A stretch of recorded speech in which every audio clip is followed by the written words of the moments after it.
राजा।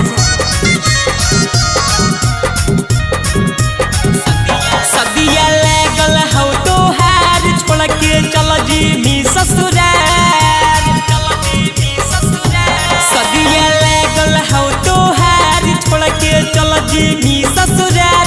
एक बार भेंट करा देगे तू अपना चाची के बेटी से हमर सेट करा देगे। तू अपना छोटकी बहन से हमर सेट करा देगे। सदिया लागल हौ तोहार छोड़ के चल जइमी ससुराल।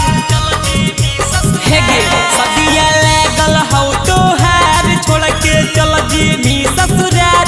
एक बार भेंट करा देगे तू अपना चाची के बेटी से हमर सेट करा देगे।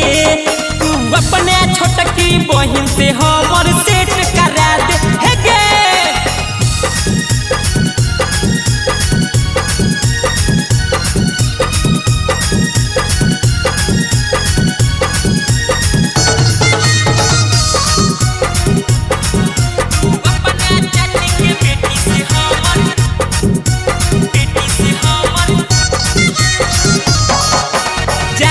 ससुराल में सट जइभी अकबार में तनको नहीं खबर ले गे। हाँ गे पियावा के प्यार में सहट के देवाल में मौका नहीं दोबारा दे गे। हाँ गे हमर तने को दे काम तोरो जो पता रहबो नाम। एक बार डेट करा देगे तू अपना चाची के बेटी से हमर सेट करा देगे।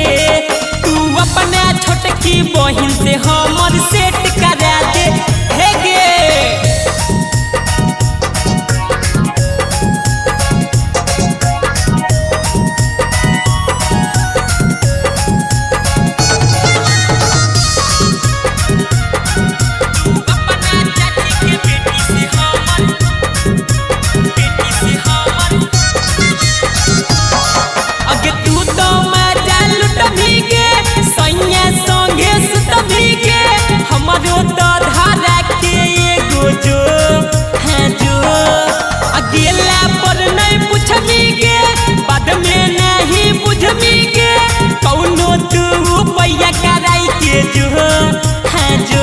दशरथ राजा हौ बदनाम मिले तो सुबह शाम तू कॉन्टेक्ट करा देगे।